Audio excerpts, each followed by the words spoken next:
In this video I want to give you an overview of how the internal link analysis software works and how to get reports out. Now this is the screen you get when you start the software, and you're expected to type in the domain name of your website. So let me just do that.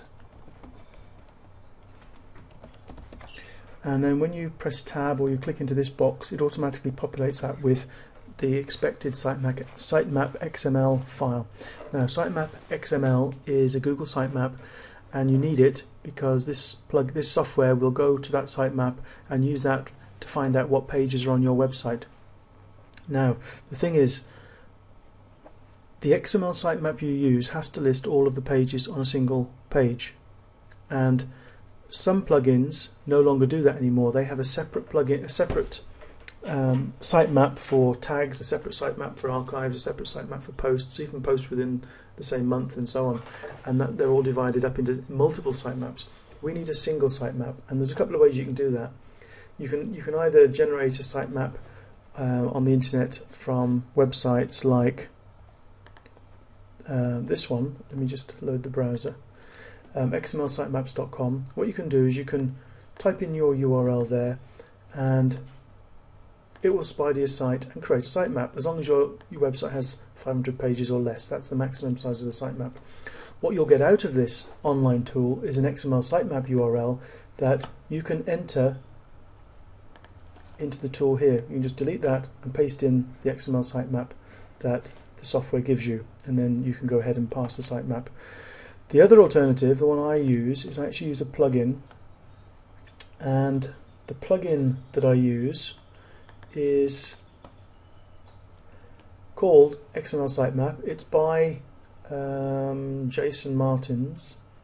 Okay, it's a free plugin, and it creates a single sitemap that you can use on your site to enter into the internal links analysis software. Now, once you've installed that plugin, and there's a link below the video if you're on my website, once you've installed that plugin, you can go to settings, and then there's XML sitemap settings. It's not this one. This XML sitemap is a different plugin. It's one I use for my general sitemap on my site. XML sitemap settings takes you to this screen, and we're not really interested in all the settings. All we're interested in doing is building a sitemap. Now, ideally you would change the name of this so that it's something that you recognize and you can use just for running internal link analysis software. However, this sitemap plugin has a bug, and even if you change the file name, it doesn't work. So let's just click build sitemap, and it will build it as sitemap.xml. Okay, and if I now visit that sitemap, we'll get an XML file. There we go. There's the XML file with all of the pages on this site, and there's over 300 pages on this site. So I've picked a site that's a reasonable size so you can see how it works. Okay, so that is the URL. All I'm going to do is click on Pass Sitemap,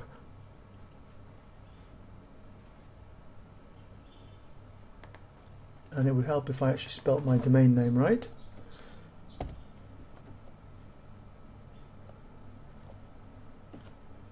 Okay, pass the sitemap, and if you look down the bottom area down here, you can see the number of links that have been found on the website, and essentially it's going to go through every page on the sitemap, pulling out all the data, pulling out all the links, and then the software, the tool, can analyze those internal linking structures for you and find out lots of information, things you've done wrong on the site, ways to fix it, and just good practices really with internal linking. I'm going to pause the video until that's finished. Okay, the software finished. It took 3 or 4 minutes, and that's, you know, might sound like a long time, but don't forget the software has to go to every single page on the website. And we've now got a database entry here. It's got the date and time, so that if we do another analysis later on today, we can see which one is the earlier one, which one's the later one, and obviously the dates will tell us which days we've run these analyses.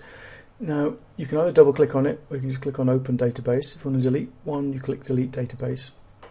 Now just a word here about this Clear IE cache. Doesn't matter whether you use Internet Explorer or not, okay, but if you do another analysis, if you go and make changes on your website and you want to see what effect those changes have had to the internal linking, you need to click Clear IE Cache before you do another analysis. The reason is this software downloads cache versions of the pages, and if you try and run it again without clearing the cache, then it will just load up the old pages and you won't see any changes. Okay, so you need to clear that cache. Let me just double click on that, and we now open up into the DB reports screen, the database reports screen, and what we've got here is a list of 18 different reports you can run, and we'll be going through those reports in later videos one by one. At the moment I just want to show you how you can run a report. So for example, you can just select any of these reports and click on it, and the report is listed here. This one is a simple sitemap report listing the URLs on the sitemap, and then from there you can save the report if you want to. Saves it as a text file, txt. The other thing is some reports also have a sort grid, and usually if it's more than one column there'll be a sort grid. This one there's no real need for a sort grid, so we'll choose a different report here and have a look. This report is pages linking to themselves, and I'll explain in another video why that's important. But this one has the sort grid, and this is perhaps more, a better reason for having a sort grid. We've got two columns. This lists the URL that links to itself, and then this links the anchor text being used to link to itself. So this page here, Best Uses for Beginners, links to itself with the text Best Use for Beginners, and so on. And then this one down here, if we look, this category page is linking to itself. Each of these is a different link. So we can see there that this category page is linking to itself 6 times using the keyword acne.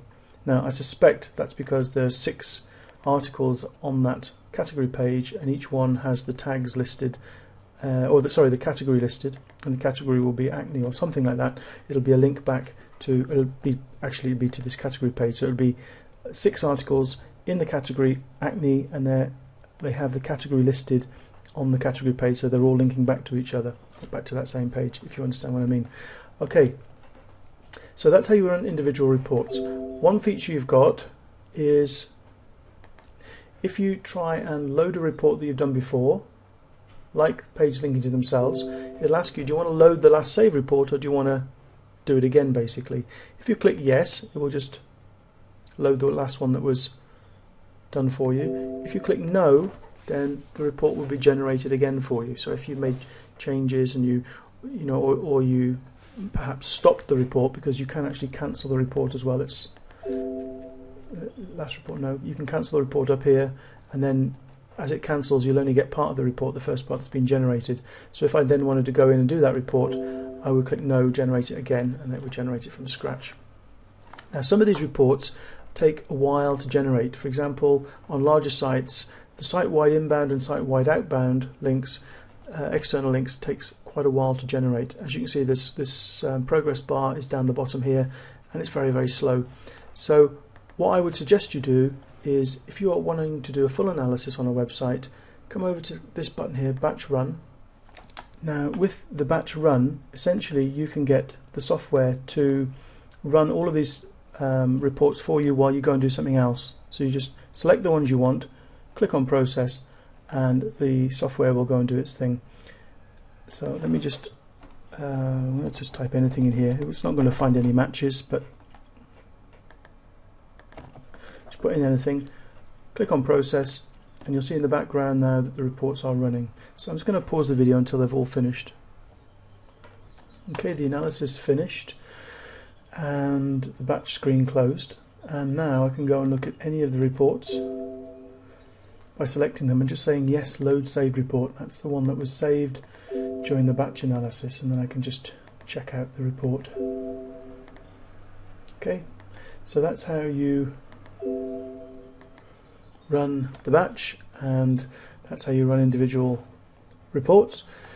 In the next videos we'll have a look at the individual reports themselves and see how we can use those to find problems and fix problems on our website.